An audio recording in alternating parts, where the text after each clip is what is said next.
Hi, everybody. Welcome to another Prog Report podcast interview. This is Roy. Bit of a different episode on this one. I speak with members of two different bands, Nospūn, who have a new album out called Opus, which is out available now, and also The Anchoret, with their album It All Began with Loneliness. I speak with the bassist and sound engineer from Nospūn, Cole Millward, and also the main guy, guitarist, songwriter, Eduard Levitsky from The Anchoret. We talk about both bands' debut albums, how they came to be, and everything to do with them. So stick around for that. But before we get started, just a reminder to subscribe to our YouTube channel, wherever you get your podcasts, progreport.com, and on all our socials. And now my chat with Nospūn and The Anchoret. Okay, well, cool. This is a really exciting podcast, something different than we've done, but I've been really into these two albums lately that you may have seen on the Prog Report, where we've talked about different bands, and these two seem to come up a lot. First, I want to introduce Ed from the band The Anchoret, who has a very cool kind of lighting background, looks like a professional podcaster there. Ed, good to see you. Good to meet you in person finally. Nice to meet you, everyone.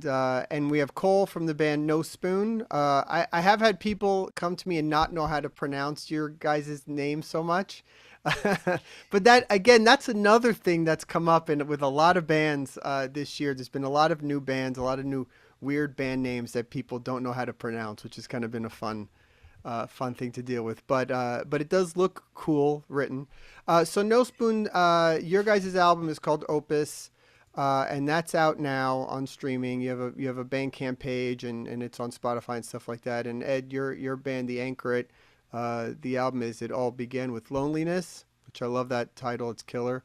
And that's also out now. It's been out for a little bit. What I want to do is just get a conversation going so people become more aware of both bands. Both are new. Both are debut albums. Relatively unknown, and but it was interesting because I really found out about both albums within weeks of each other. Oh, you guys pretty much came out within weeks of each other, really. I think so, yeah. And started to see both albums pop up on different sites that we also follow, and then you start seeing emails, and you start seeing people talk to each other and go, "Hey, did you hear this album? Oh yeah, I was going to tell you about this album," and it just sort of became a thing where it was like really cool. So, and two of the best albums this year by far, regardless of signed, not signed, anything like that. So congrats to both of you guys on those albums. Thank you so much. But Cole, let's start with you a little bit. Sure. And tell us a little bit about Nospūn, about the history of the band, and how you got the band name, how you guys got started, that kind of thing. Sure. So I will try to keep it short because the story is actually, I feel like, a little longer than most people probably expect. We've definitely gotten a lot of response of people asking, like, who are you guys? How did you just sort of seemingly come out of nowhere and just drop this album? Well, the truth is we didn't totally come from out of nowhere.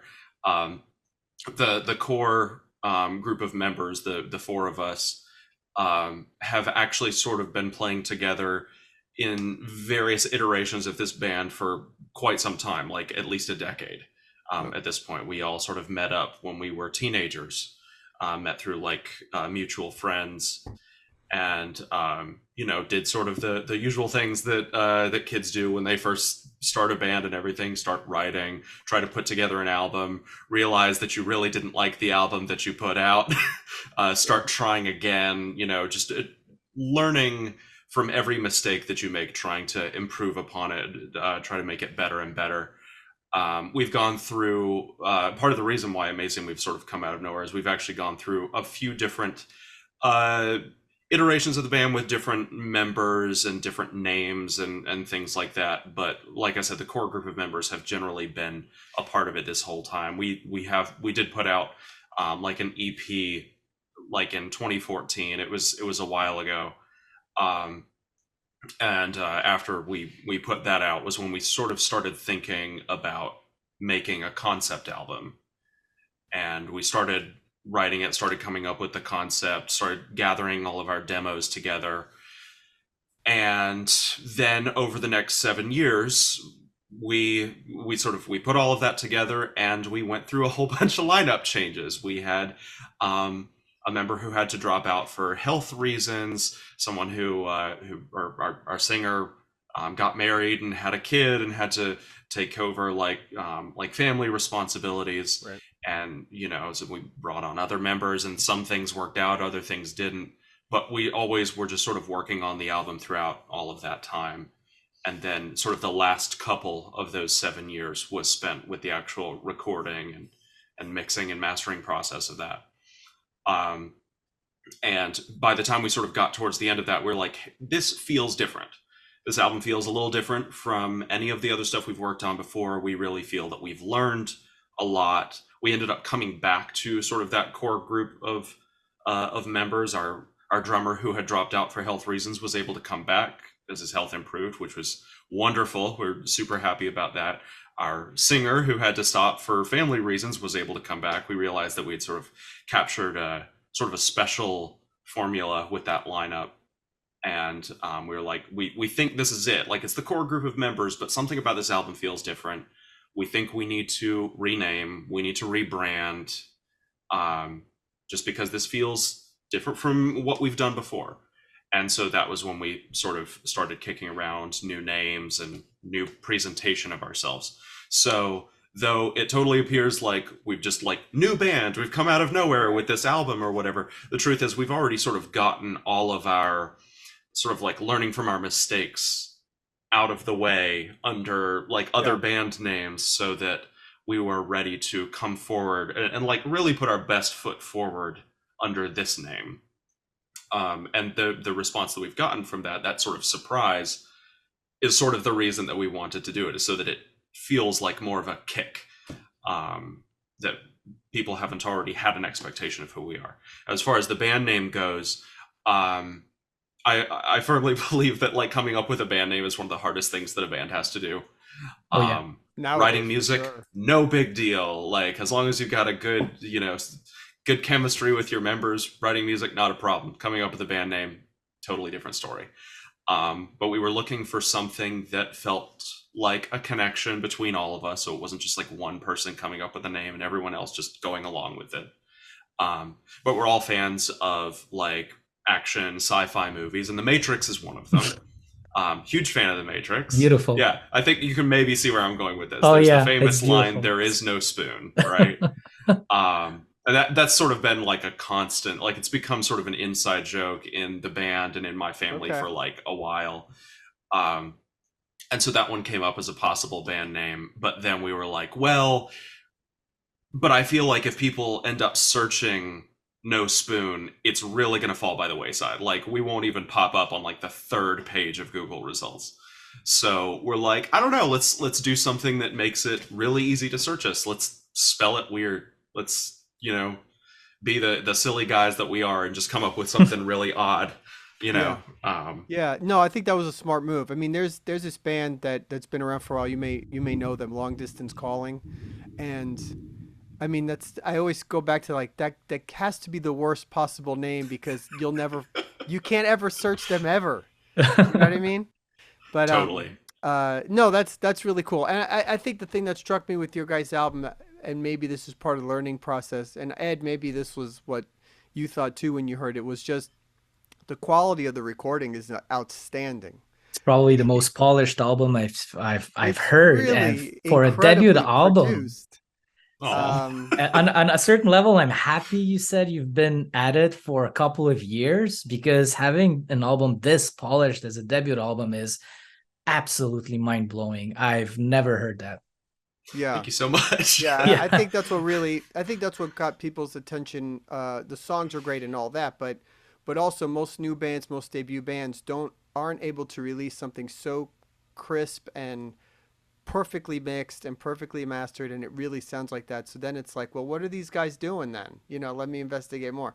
So I think that was that's what I was really impressed about.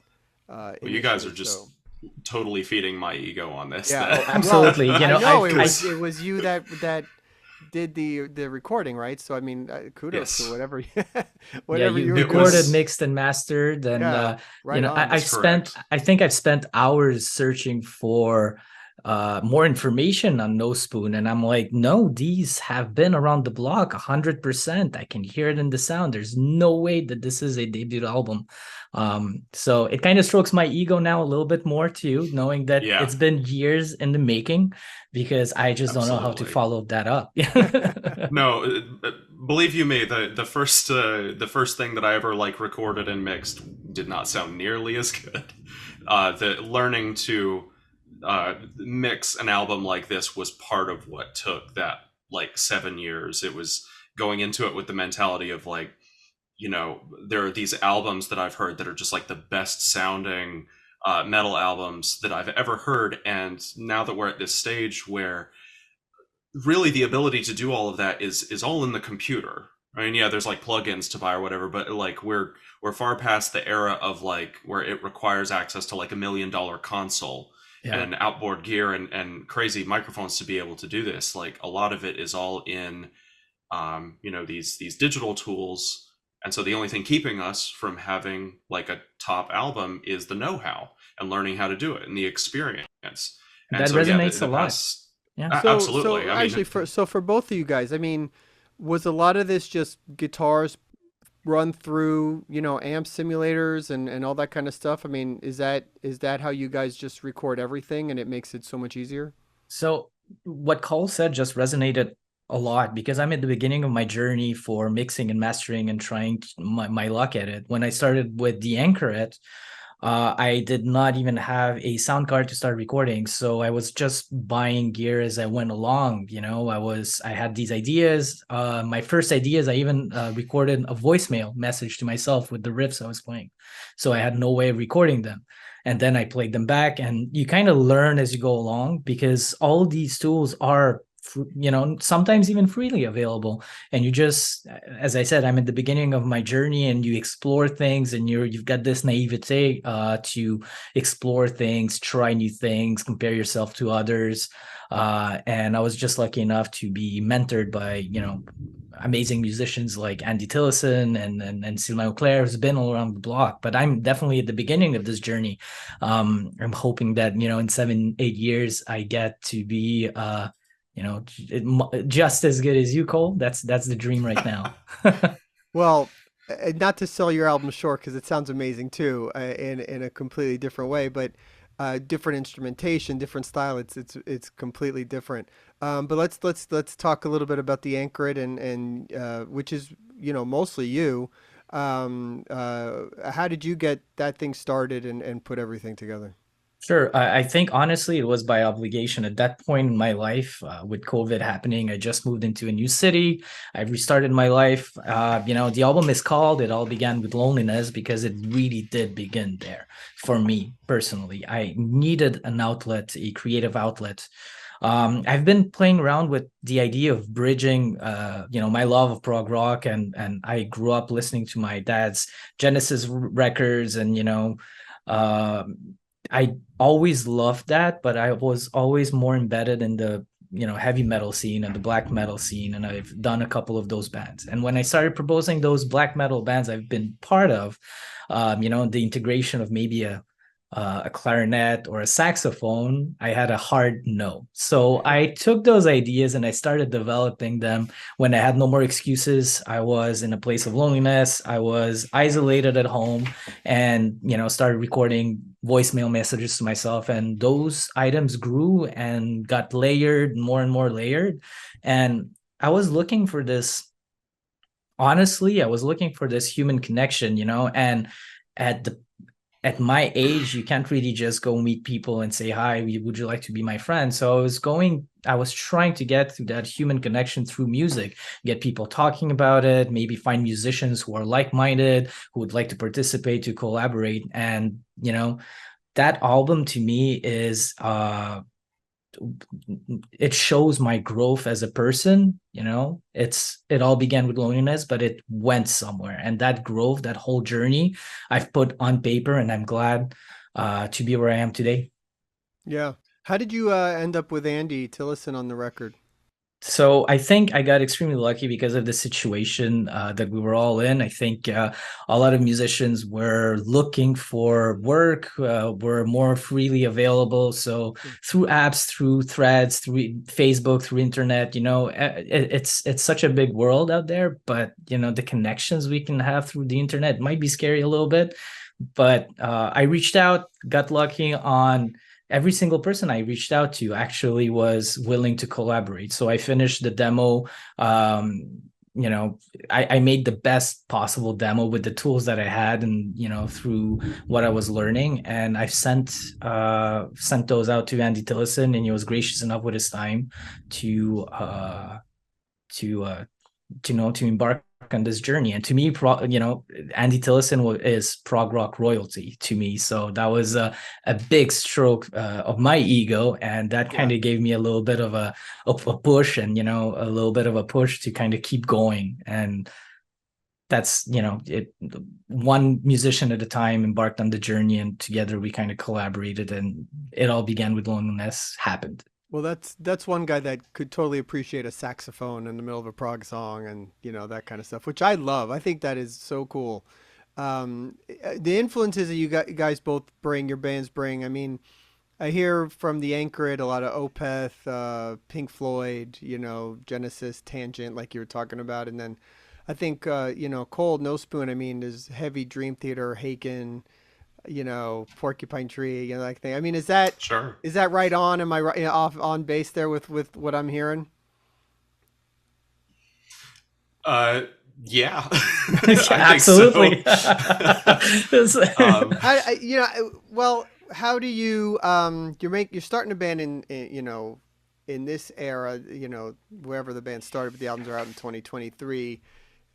Do you even worry about what you're bringing in terms of influences, trying to break through? What is the thinking of guys trying to put out an album now, or is it just, hey, this is just what we like, we're writing what we like, and you don't even worry about that? Well, Cole, you go ahead. Sure. So from Nospūn's perspective, we've always sort of had this mentality with that we love the music of the bands we like, obviously, but we'll sort of get to the end of an album or to the end of their discography if they've got an extensive discography as a band like Dream Theater does, and we'll get to the end of that and we'll just still be craving more. We'll still like when I first started listening to Dream Theater and I just like smashed through all of the albums, it was like, I love this so much. Where can I find more bands that sound like this? And honestly, there at the end of the 2000s, beginning of the 2010s, there really weren't that many other bands that sounded. I mean, I'll be honest, I was looking for bands that sounded just like Dream Theater because I loved them that much. And there were other similar things, but prog is such a varied genre that you can have like both Dream Theater and Opeth, and the two really not sound alike. Like they're both doing proggy things, but in very, very different ways. Yeah. I didn't end up getting into Opeth for sure, but that wasn't like satisfying the Dream Theater craving. Mm-hmm. And so, and the same is true for all of the bands that we like. We just love their music, but we're like, you're not putting out music fast enough for us to enjoy. So the mentality is sort of like, well, so then we have to do it ourselves. Let's make the album we want to hear, right? Yeah, right, exactly. And so I suppose it would then be no surprise that the music would end up sounding a bit like the bands that we like to listen to, because it's really sort of like self-gratifying. It's like, well, yeah, we're trying to come up with that bombastic, like huge, heavy, but also like really epic, but also emotional at times kind of music, that it just so happens that, like, I mean, Dream Theater exists right up the middle in prog. I kind of feel like they're sort of your quintessential prog metal band. So if you're trying to do that, it's only like, it's inevitable that you're going to get compared to that. Like, if you have, angular riffs with odd meters, but you also have like keyboard solos and stuff, like, the Dream Theater comparisons are inevitable. Haken kind of exists in that same sphere too. They're sort of that middle of the road prog metal, I would say. And that's kind of what we're trying to do. So yeah, I would say it's inevitable that we're going to be compared to the stuff that we like to listen to. But with that said, we try to be very conscious of like what's been done before, like in a literal sense, and to try to do things that still satisfy the sound that we're going for without just utterly plagiarizing anyone. Sure. Yeah. Of course. So yeah, I'm happy. I mean, we love those bands, so I'm happy to be compared to them. It's not a problem for me. I always think it's a compliment. Yeah, Ed, how about you? I mean, when you were writing this material, you said you came from a kind of black metal and wanted to also incorporate prog stuff, but were you listening to certain bands and then realizing, hey, this is where I can maybe fit in, or it really had no influence?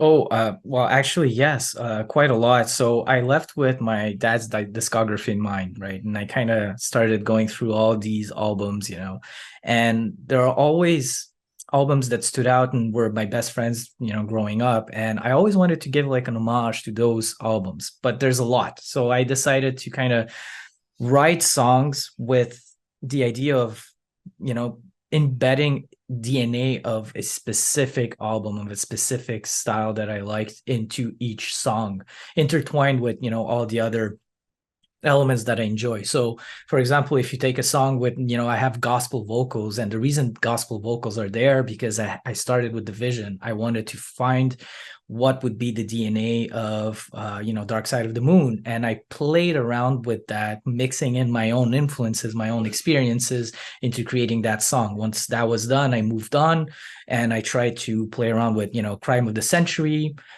which is really the reason why I've always enjoyed saxophone to begin with. So Crime of the Anchoret has saxophone today because growing up, that was the album that really hit me. One of my favorite albums of all time, by the way. Of course, not a bad song on it for sure. So every song had that idea of, I started out and I started building it from basically the middle, right? And embedding that DNA into whatever I was writing and trying and playing around with, and twisting the dials in one way or another way. So if you go through the album, it goes basically through Pink Floyd, then it ends up being a little bit of Opeth and goes into a little bit more of a fusion element here and there, and then goes back into Opeth, and I'm trying to find cohesion. So it was a lot of exercises and a lot of versioning of the songs and a lot of polishing, and I'm just glad I got all of those ideas finally out on paper and made the music basically a best of all the things that I loved growing up. Yeah, that's cool. Yeah. I want to ask you guys both back to the idea of being bands coming out in this day and age. The challenges as you start making this record and realizing, okay, we have this record.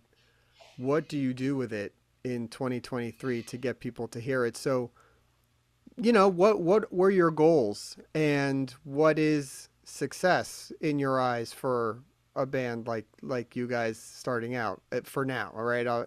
Obviously, let's get as many people to hear it. But I mean, do you have certain goals or things in mind or challenges you've experienced that are sort of very relatable for bands that are starting out now? Ed, what about you? No, absolutely. What happened basically when I finished this album and I started to listen to it, and I know I've been enjoying it, but I honestly thought that only maybe 12 people in the world will enjoy it because it's not heavy enough for the heavy metal guys, and it's definitely has a little bit too much heaviness and a couple of blast beats here and there that maybe the prog people would not enjoy. So I was kind of stuck in the middle, and I had absolutely no expectations whatsoever. I still wanted, however, for a maximum of people to listen to it, and I was encouraged by everyone else who collaborated on the band. So I just put it out in the universe and got a call back the next day. So I got extremely lucky. And the whole point of this whole project was, for me from the beginning, was to kind of create this bridge between those two worlds, because I think that's music has to be universal, and I've always enjoyed music that were kind of gateway bands. There's a couple of, Children of Bottom was a gateway band for me to understand what the growling was, that harsh screaming. Nevermore for it's trashy band, but it has clean vocals, a lot of theatrics. Yeah, I remember and Radiohead is another example, which just like goes into electronica. So you listen to that and you start exploring items.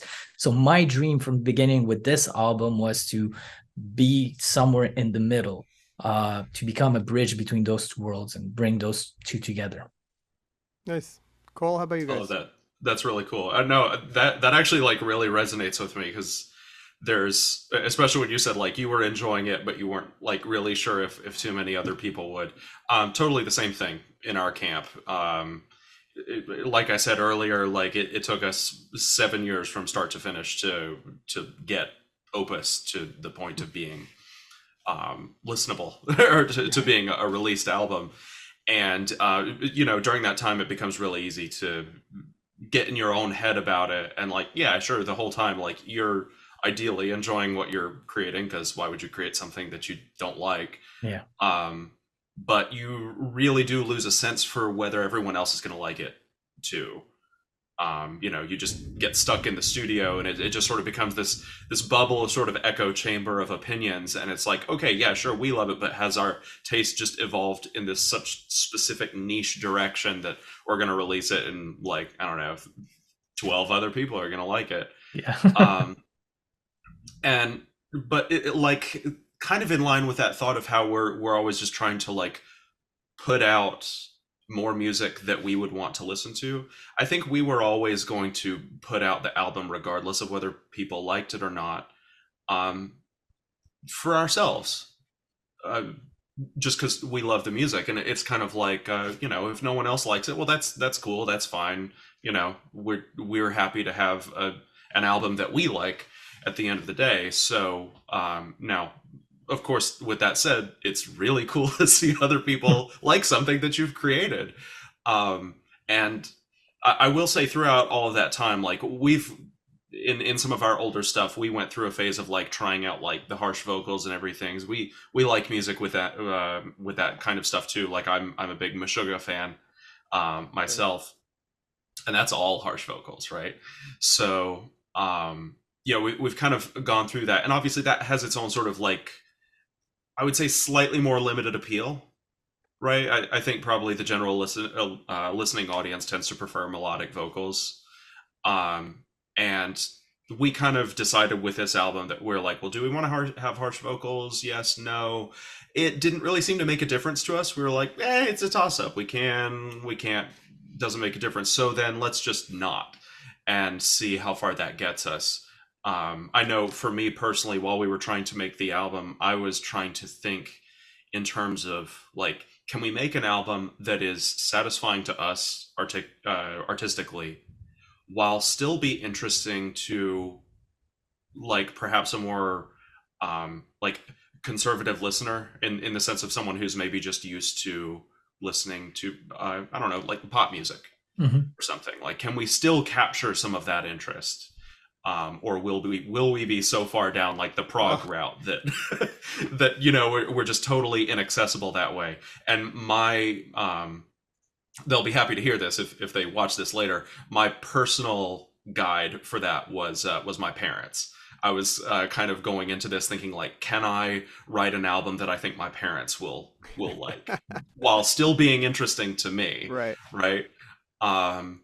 And so that was something that we aimed for. We aimed for things like we have to, like, as we're writing each song, every chorus has to be like what we feel is like really good, like not just a good like fun chorus, but something that's catchy and will get stuck in your head. Something that would be as catchy as a pop song while still remaining prog for us. And I'm essentially thrilled to say so far that seems to have been the case. I know, like, a number of people who, not necessarily prog fans, love the album, which is, I think that was probably our goal, was to, like I said, create something satisfying for us that could still be accessible to other people. I think the thing that I've always thought about when you're a band starting out now, it's so hard to make it there's no rhyme or reason to who becomes super famous or whatever, or what's a hit, what's not a hit. It's almost impossible to really know. But if you're going to do something, then go all in on whatever it is you've decided to do, right? So if you want to be a prog metal band, then just go all in. 10, 15-minute songs, like growl vocals, no growl, whatever you decide is your thing, but just own it. You know what I mean? And Totally. And then it'll be good. And then you know, you may not become Metallica, but you'll find an audience if it's done well. And that's, you know, I think that's really the key here in today's music. I would say it's kind of like the best way I think I could put it is like, I don't know, prog has not like always been the most popular genre with the world. I think if we were into music to make money, we would probably be writing songs for like K-pop artists or something like that. Yeah, right? well, that's the thing. I That would mean, be what we would be that doing. thing's always evolving, and that thing's always changing, and you have no idea what is going to be at the end a hit or not. And if you're not in love with that, if that's not at your core of what you are, then people are going to see it as bullshit, and then it doesn't. You got to be honest with your music. You got to have an intention. You got to have a vision. You start somewhere, you go somewhere. You are on a journey yourself. You kind of put it on paper, and you know, you always just expect for the best, but you always have to be honest with music. I think that's incredibly important with music. Yeah, that's one thing, and the other thing is have a killer singer. And I think you both have. And Let's be real here. I think so. Both have that as well, so that's really important too. I always think it's really cool when there's some random band and they have this guy who's like, I could never, any band I ever had, we could never find an amazing singer. We auditioned 8 million people, we could never find an amazing singer. So I'm like, always how you guys have these guys that can sing so great. It just makes everything sound awesome. So look, again, where can we tell people to get the albums? What's the latest on getting the albums? I know Nospūn, you guys were looking into making some physical stuff. You know, tell people about that and where they can get the music now. Currently, as far as listening to the record, the only place you can buy it currently is Bandcamp, where it's available digitally. Because we decided we wanted to start with just a digital only release and see if the interest for physical versions is out there, and it is. So we're working on it. It's definitely going to happen. Both CDs and vinyl. It's coming eventually, I promise. Aside from that, your average streaming platforms, all of that stuff. On our YouTube channel, we have just the whole album up, all in one video where you can listen to it start to finish. So yeah, that's where you can find us. All right, check it out. And Ed, what about you? Same thing. You can just go to theanchoret.com to have all the links at your disposal. You can buy our albums through Bandcamp. We have vinyl. We have physical releases. I think we really went all out, and we're extremely proud of our album. So we just hope for the best. We've got 2 different splatter vinyls and all that. You know, very cool. Nice stuff. Yeah.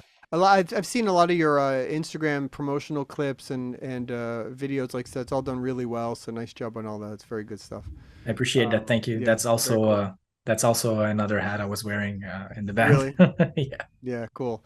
And then Cole, Nospūn has a video that just came out for Earworm, which is just such a cool song. Oh yeah. I think that encapsulates the album really well. It's like 5 minutes and it's all over the place, and it's awesome, and it still has a hook, which is killer. So totally my favorite song on the album. Yeah, it's killer. Just it's awesome. The one right before my favorite song, which is and then there was one which is just so melodramatic. Nice. Melodramatic, and I love that. So how do we get shows going with you guys on the same bill? Is that something that happens? Aren't you guys both US, or Ed, are you in the US? I'm in Canada.